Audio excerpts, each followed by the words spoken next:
Stop everything. What you are about to hear is the single most insane accusation ever aimed at Drake in his entire career, and it did not come from some random page-chasing engagement. It came from one of the most respected voices on the West Coast, live on stream, with zero hesitation on his own show, in front of his own people. Glasses Malone just sat in front of a camera and accused the biggest pop star alive of spending real money, actual traceable money, to finance a shadow campaign against YG. A campaign engineered to tie him to the murder of Drakeo the Ruler and put him in a cell for the rest of his natural life. Not a diss track. Not a subliminal. A murder frame job, allegedly purchased like a marketing package. And if that was not crazy enough, YG himself has now responded publicly, and what he posted has the entire city of Los Angeles holding its breath tonight, because when the streets start saying red alert, everybody who knows anything understands exactly what time it is. This is not a meme. This is not fan fiction. This involves a man who is dead, a family suing for $60 million, a SWAT team at a rapper's door on the morning of the biggest battle of his career, and a megastar who keeps getting named in rooms he is not in. So smash that like button right now, because one like is one prayer for YG, and if you hype this video up, you just doubled the odds that the truth finally catches up to Aubrey Graham. Now, when it comes to this story, we have to move carefully and completely, so let's get into everything, and I do mean everything. Now, before we get to the bombshell itself, you need the setup, because the setup is what makes the bombshell hit like a truck. A couple of weeks back, Glasses Malone pulled up to the Third Verse podcast with Justin Hunt and Statquo, and right in the middle of that episode, breaking news dropped in real time, live on the air. YG had just been detained by LAPD. Not pulled over for a taillight. Detained, as officers executed a search warrant connected to the Drakeo the Ruler murder investigation at roughly 7 in the morning out in Burbank, only hours before YG was supposed to walk on stage for his Verzuz showdown against the game. Think about the timing on that. The day of the event. The morning of. TMZ confirmed the SWAT response, confirmed the detention, and confirmed he was eventually let go. And when that news hit the pod, Glasses reacted live, and the way he reacted is going to matter a whole lot by the end of this video, so lock it in your memory. He did not sound confused. He did not ask follow-up questions. He did not say, wait, what, run that back, are you serious?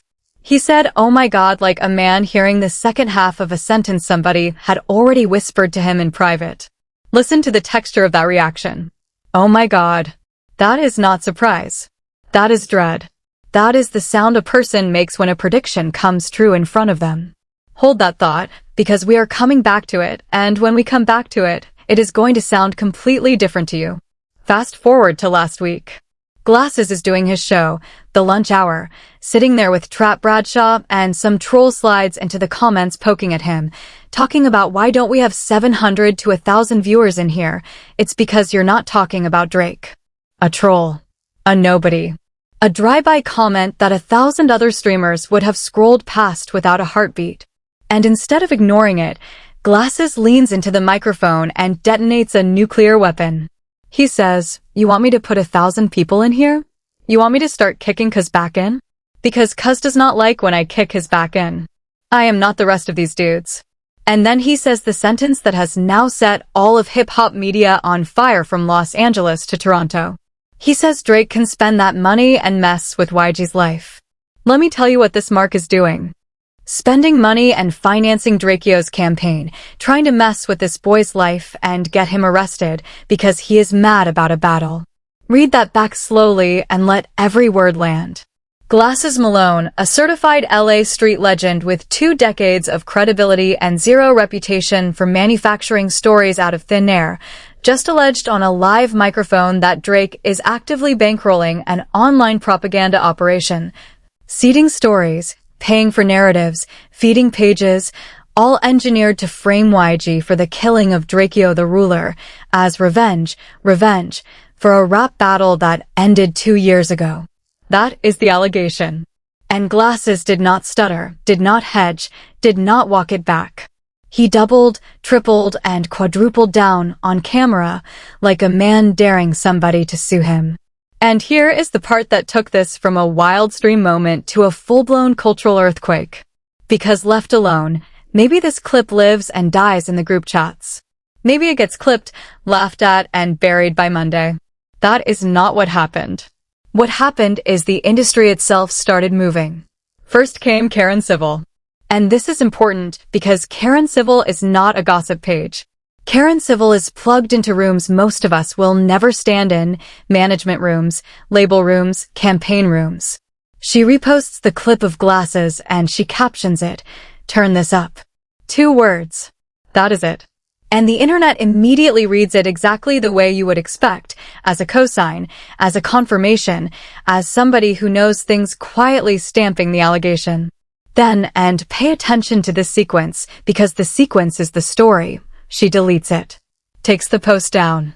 And after it comes down, she follows up saying no, turn this up was not a confirmation. Turn this up means let me listen and form my own opinion. And then she pivots to a bigger conversation, asking how an independent artist is supposed to exist inside a so-called paid hip-hop media landscape. Now you tell me, is that a clarification or is that a cleanup? Because she did not say the claim was false. She did not say Glasses was lying. She said there is a bigger conversation about paid media in hip-hop, which is a very strange thing to say if the accusation on the table is nonsense. You do not answer a fake fire alarm with a lecture about the fire department. Either way, whether that was spin or sincerity, the fuse was already lit. Because right after that, it got crazier than anybody could have predicted. YG himself entered the chat. And understand the weight of that, because YG and Drake were not enemies. YG and Drake made hits together, multiple records, real chemistry, a relationship that ran for years. And now here comes YG, posting online for the world to see, responding directly to what Glasses revealed, the claim that Aubrey is funding propaganda and trying to get him arrested for Drakeo's death. And YG did not laugh it off. YG did not say cap, did not say fake news, did not ignore it. YG posted red alert. B-team, tap in. Red alert. B-team, tap in. Now, I am not going to sit here and translate street language for you, because you do not need me to. You read those 4 words and you felt exactly what they meant. That is not a man denying an allegation. That is a man responding to a threat assessment. And that right there is what turned this from commentary into crisis. Because now it is not one podcaster making a claim. Now it is the alleged target of the plot treating the claim like live intelligence. And once YG moved, the entire conversation shifted from is this true to oh my god, what happens next? Now let's slow down and put the context on the table, because the context is what makes all of this believable to the people who believe it. June of 2024.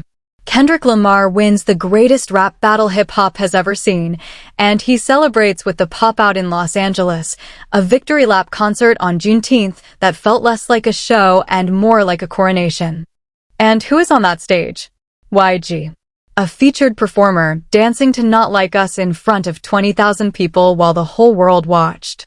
And ever since that night, the whispers have been consistent that Drake and Drake's camp cataloged every single person who stood on that stage, every artist who danced, every rapper who sang along, and filed them away as enemies.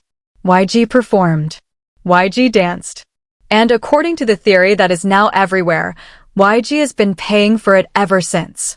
Now, be precise with me here, because the timeline matters and I am not going to lie to you for effect. Drakeo the Ruler was murdered in December of 2021. The pop-out was June of 2024. Those events are years apart. There is no direct line between them and nobody honest is claiming there is. The claim is different. The claim is that a man with unlimited money and a documented grudge decided to weaponize an old tragedy, to pour fuel on a cold narrative, to fund the voices online who keep whispering that YG had something to do with a killing he has never been charged with. That is the allegation. And when you lay it out like that, you understand why the people making it keep saying this is not a conspiracy. They're saying it is a business transaction.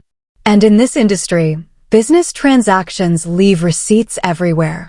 So let's talk about the night everything started, because to understand why this story has a body count of narratives attached to it, you have to understand what actually happened in December of 2021. The Once Upon a Time in LA Festival. A massive show at Exposition Park, Snoop Dogg as a headline name, and backstage, away from the cameras, a confrontation erupts between people in Drakeo's orbit and people in YG's orbit. And in that confrontation, Drakeo the Ruler was stabbed, and he did not survive. A man with a real Drake feature, one of the most original rap voices Los Angeles had produced in a generation, an artist who was absolutely on his way, gone, backstage, at a festival full of security, full of cameras, full of money. And the questions started immediately. How does a man get stabbed to death backstage at a major festival? Where was security? Who let the wrong people within arm's reach of each other? And those questions have never fully gone away, which is exactly why this story refuses to die, and why it is so easy, allegedly, for someone with money to keep it alive. Because here is what the legal system has been doing with this case while the internet argued.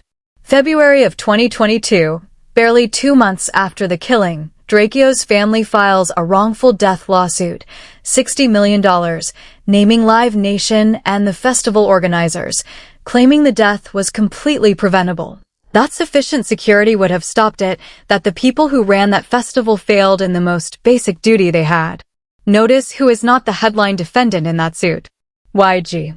The family sued the machine, the promoters, the organizers, the entities with the deepest pockets and the clearest duty. Then this year, the litigation kept moving.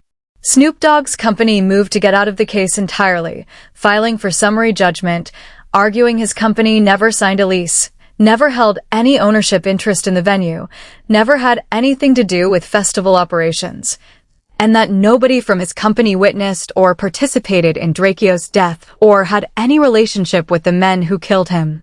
And then, just days before this entire glasses situation exploded, a Los Angeles judge dismissed LAFC Stadium Company from the litigation, ruling the venue operator owed no duty because the attack happened outside property it owned or controlled.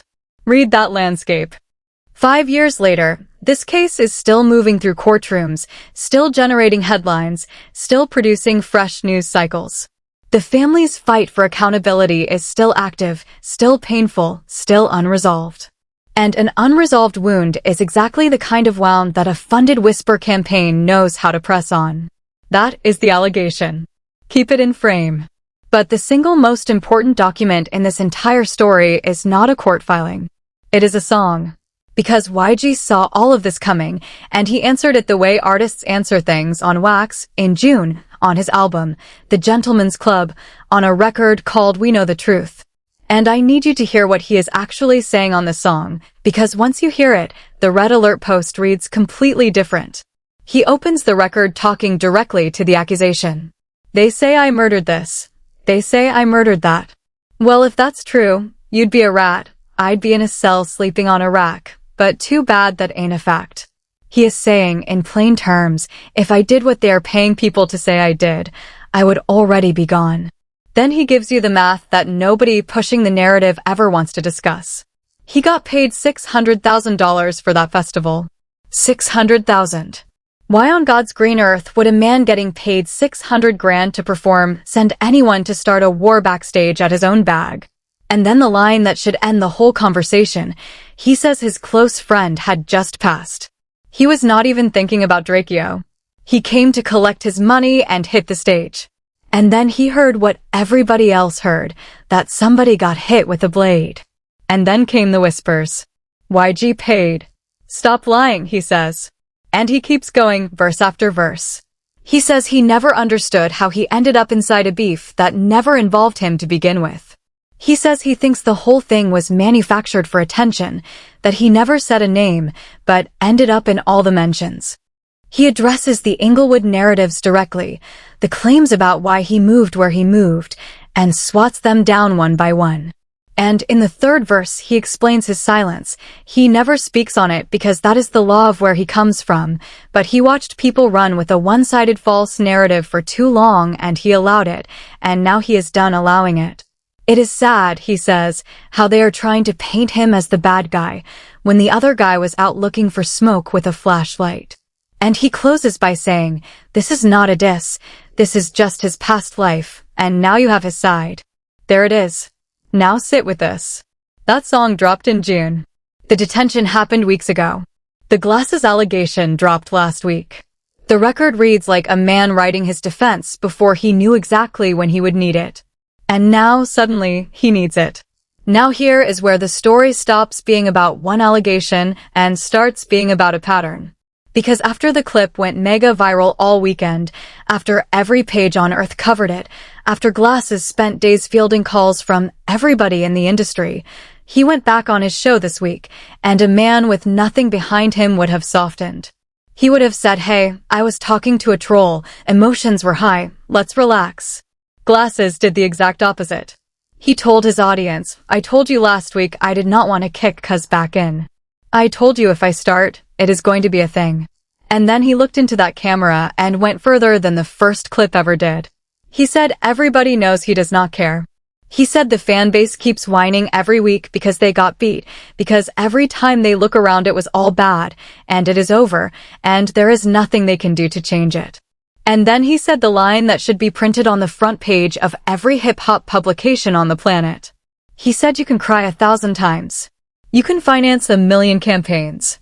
And you still cannot mess with us. You can finance 1,000,000 campaigns. He is not walking the allegation back. He is engraving it. And when they pressed him on why the other side cannot respond in kind, why nobody on that side can just do to him what he is doing to them, his answer was 2 words.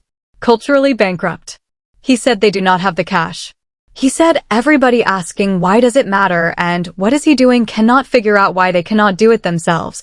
And the answer is you really have to be this. You really have to carry this. And it is not easy. It is a burden. Agree with him or not. Understand what you are watching. This is not a clout chase. Clout chases do not double down under maximum pressure. This is a man who believes he is holding a winning hand and is telling the table to look at it. And the corroboration does not stop with Glasses, and this is the part the doubters do not want to discuss.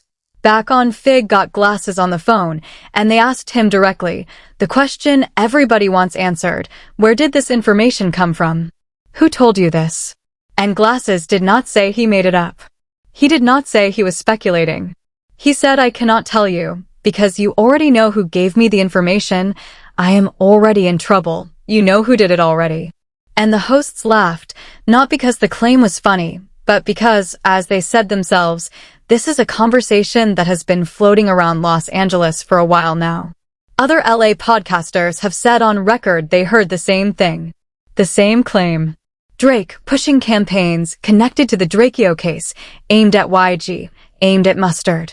Multiple independent voices in the same city, circling the same story, before Glasses ever said a word on a live stream. That does not make it proven. Nothing here is proven. But it makes it something other than invented. And there is a universe of difference between those 2 things. Mustard got dragged into it too, by the way, and that deserves its own moment, because Glasses pointed out something sharp. He said you are watching these bad stories trying to tie Mustard to a crime, and Mustard has not committed any crime. And he noted he has seen exactly one person on this earth making videos accusing Mustard of crimes. 1. And he told the audience he would let them guess who in the comments. I am going to extend that same courtesy to you. Guess in the comments. Now, to be fair, to be balanced, to do the job the way the job is supposed to be done, not everybody is buying this, and you need to hear that side too. Over at Hot 97, they took the conversation in a different direction. Their take was essentially this. Rappers have to stop putting everything out into the world like this. The public accusation game is too reckless, and at the same time, they said something honest. They said Drake is no stranger to court proceedings. And if this ever came out as true, they would not even be shocked. They even floated the darker reading of the whole situation, that when you already have federal-adjacent heat circling your orbit, gambling investigations, conspiracy chatter, RICO whispers, the kind of noise that has followed Drake's name for months now, information becomes currency. People trade what they know. That was their speculation, not mine, and I am reporting it as speculation. But notice something. Even the skeptics are not saying the allegation is impossible. Even the people telling rappers to shut up are saying, hey, you never know. And that, right there, tells you everything about where the culture's trust in Aubrey Graham sits in August of 2026. The benefit of the doubt left the building a long time ago, and it is not sending a forwarding address. And speaking of court proceedings, because the timing is almost poetic, on July 31st, days before this bomb went off, a judge paused that lawsuit accusing Drake of helping inflate his own streaming numbers, the online casino case, sending it to arbitration. Fraudulent streams, paid campaigns, propaganda funding. You start to notice that every single story orbiting this man is about the same thing, money moving in the dark to manufacture a reality that does not exist on its own. Now I want to widen the lens, because there is a layer to this story that is bigger than Drake, bigger than YG, bigger than any one name, and it is the layer Karen Civil accidentally stepped on when she tried to clean up her post. Seeding stories is standard practice in the music industry.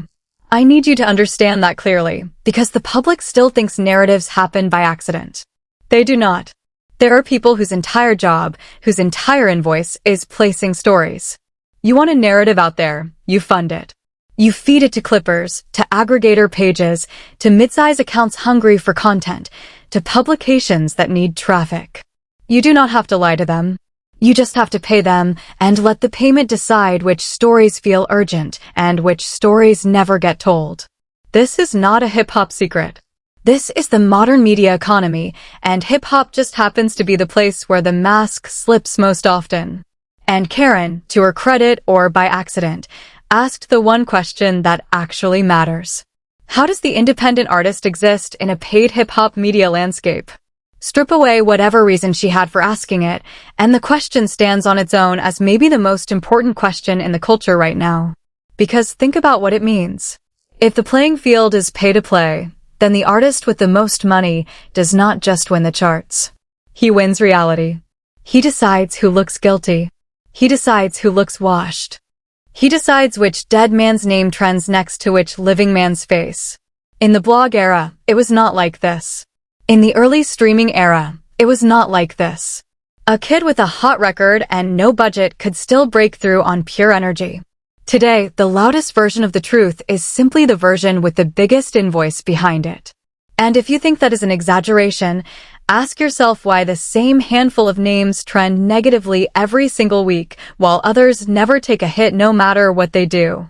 And that brings us back to the mechanics of this specific allegation, because once you understand how seeding works, the Glasses claim stops sounding like science fiction and starts sounding like a line item. Think about what the campaign he is describing would even look like in practice. You do not need to convince the world that YG is guilty of anything. You only need to keep the question alive. You keep Drakeo's name and YG's name in the same headlines. You boost every clip that mentions the festival. You amplify every anonymous account that says we know the truth without ever saying what the truth is. You make sure that every time YG has a moment, a Verzuz, an album, a tour announcement, something from December 2021 resurfaces right on schedule. And if you are really cynical, if you are really willing to go where Glasses says somebody went, you make noise in the right ears. You keep pressure on an open investigation, and you let the system do the rest. A morning detention on the day of the biggest battle of the man's career. Just pressure. Just a reminder. I am not telling you that is what happened. I am telling you that is the allegation, and I am telling you that everyone in Los Angeles who has been talking about this for months is describing exactly that architecture. Glasses said it as plainly as it can be said. Rent power versus real power. He said what Drake has is rented, purchased, a lease on influence, and what the streets have cannot be bought. And whether you believe a word of it or not, you cannot deny that the man has put his name, his face, and his freedom-adjacent reputation on the line to say it. People with that much to lose do not usually gamble it on fiction. Let's also be honest about what the other side of this looks like, because balance is not optional here, it is the whole job. There is a version of events where Drake has done absolutely nothing except lose a battle and mind his business, where a grieving city's need for answers has attached itself to the most famous enemy available, and where a streamer arguing with a troll said something enormous that he cannot actually prove. That version exists, and honest people have to hold it in one hand while they hold everything else in the other. Because here is what is not in dispute. Nobody has produced a receipt. No invoice, no contract, no leaked DM connecting Drake or anyone in his camp to a single anti-YG story. What we have is testimony, pattern, timing, and tone. Testimony from Glasses, who says these are facts and not conspiracy. Pattern, in the form of a documented grudge list that reportedly grew out of the pop-out. Timing, in the form of a detention that landed on the one morning it would hurt most. And tone, in the form of a reaction, that oh my god on the third verse, that sounded like a man recognizing a plan rather than learning a fact. You are allowed to weigh that evidence however you want. That is literally what the comment section is for. But you are not allowed to pretend the evidence does not exist, and you are definitely not allowed to pretend the man making the accusation is some nobody chasing clicks. Glasses Malone was putting on for Los Angeles when most of the people covering this story were in middle school. His word carries a specific weight in a specific zip code, and that weight is the entire reason this story has legs. And let's go deeper on that rent power line, because inside that one phrase is an entire worldview, and it explains why this fight keeps finding new oxygen. What Glasses is describing is two completely different kinds of influence that look identical from the outside. Rented influence is the kind you pay for, and the second you stop paying, it evaporates. The pages stop posting. The voices go quiet, the narrative dies of starvation. Real influence, the kind he is claiming for himself and for his side of the city, is the kind that moves without invoices, the kind where people speak because they believe, not because a transfer cleared. And here's why that framing is so dangerous for Drake specifically. Because every single time something negative about him trends now, the first question people ask is no longer is it true. The first question is who paid for this.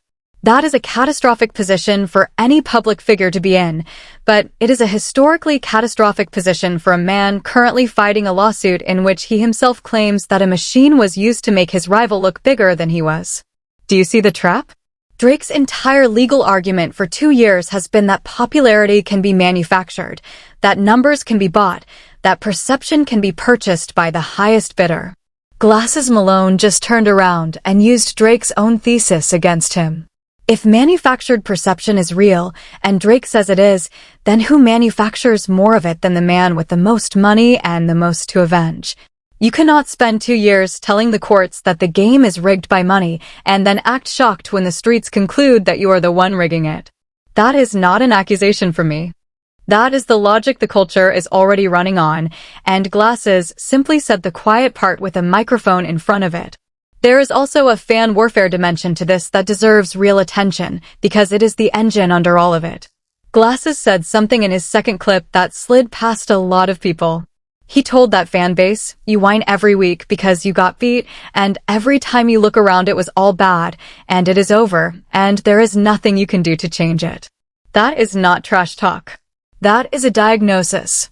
What he is describing is a fan community that has spent 2 straight years losing, publicly, repeatedly, in every arena that matters to them, the battle, the charts narrative, the cultural vote, the lawsuit. And that has converted all of that losing into a permanent state of siege. And communities in a permanent state of siege do desperate things. They fund counter-narratives. They boost anything that hurts the people they blame. They treat every rumor as ammunition and every critic as a target. So when Glasses says a campaign is being financed, part of what he is describing might not even be a single man cutting a single check. It might be an entire ecosystem of wounded loyalty, pointing its wallets at the same target. And honestly, that version might be scarier because you can expose a man. You cannot expose a mood. The mood just finds a new page, a new account, a new angle, and keeps moving. Either way, the effect on YG is identical. The effect on Mustard is identical. 2 men who, by every public account, have done nothing but make music and show up for their city, waking up every few weeks to find their names reattached to the worst night in recent LA history. And that is where this stops being gossip and starts being something with genuine moral weight, because real people's lives are inside these narratives. Real freedom is inside these narratives. YG was detained on a morning that should have been a celebration. That is not content. That is a man's life being squeezed, and everyone amplifying the story, including us, has to be honest about that weight while we cover it. And now we arrive at the part of this story that nobody in mainstream coverage wants to say out loud, so we are going to say it. A man is dead. Underneath all the clips, all the reaction videos, all the stan warfare, and all the discourse, there is a family that lost Drakeo the Ruler backstage at a festival 5 years ago and has been fighting for accountability ever since, and still does not have it. And the darkest possibility inside this entire saga is not that a pop star spent money on a smear campaign. The darkest possibility is that a murdered man's name has become ammunition. That his death, his actual death, is now a tool in a feud between living millionaires. Think about that. If the allegation is false, then somebody is using a dead man's name to score points against Drake. If the allegation is true, then somebody is using a dead man's name to destroy YG. Either way, the person losing in every single version of this story is Drakeo. His family is in court right now, this month, this week, still fighting Live Nation, still watching defendants get dismissed one by one, still waiting for somebody, anybody, to be held responsible for the fact that their son went to a festival and never came home. Snoop's company is arguing it had nothing to do with operations. The stadium company just got out on a technicality about property lines. The promoters are fighting $60 million worth of claims. And meanwhile, on the internet, the same tragedy is being quote-tweeted into a proxy war. That should make everybody who loves this culture sit still for a second. Because when a dead rapper's name becomes content, the machine has officially eaten everything. And one more thing before we move, because it matters. Drakeo was not a footnote. He was an original, a genuinely one-of-one stylist who changed how an entire region rapped, and he had a Drake feature in the vault when he died. Which means the man at the center of this allegation once stood to profit from the very artist whose death is now allegedly being monetized a second time as a weapon. Let that circle close in your mind. So where does this go from here? Let's map it, because there are only a few roads out of this, and every single one of them is loud. Road 1: silence.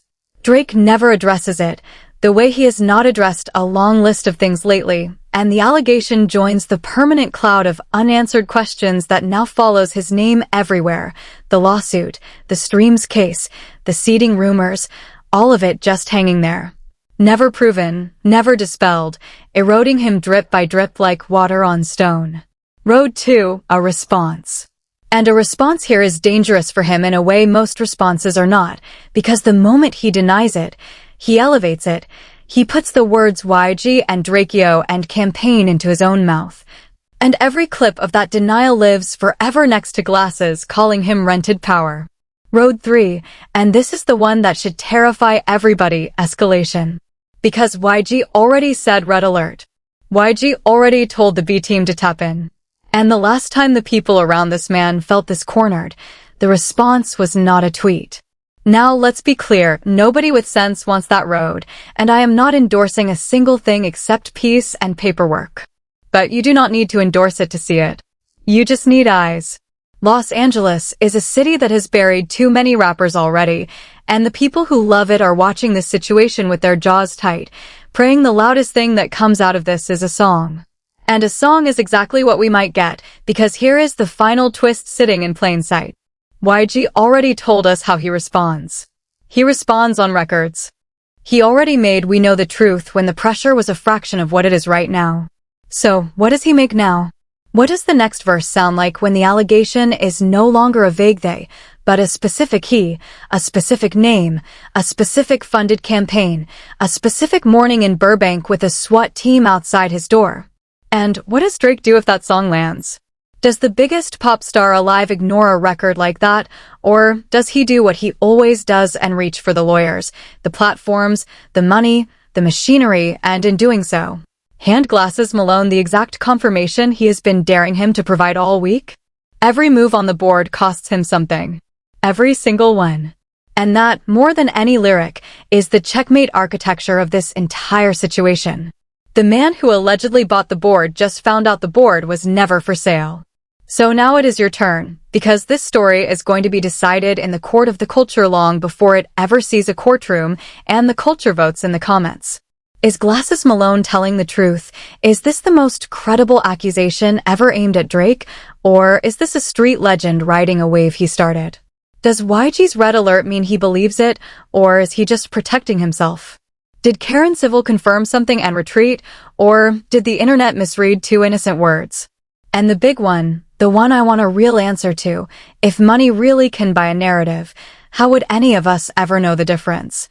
Let me know every single thought you have down below, because I read them all, and this one needs your voice. If you made it this far, you are built different, so leave a like, subscribe, and hype this video up while you are at it. It genuinely makes a massive difference for stories like this reaching the people who need to hear them. And before you go, if you think this was insane, wait until you hear what is happening behind the scenes with Drake's legal team and the new lawsuit developments nobody is covering yet, because that story makes this one look like a warm-up. Check that video out next and tell me your thoughts after, because it connects to everything you just heard in a way that will genuinely shock you. The truth does not hide forever. It never has. And this time, it feels like it is already knocking on the door.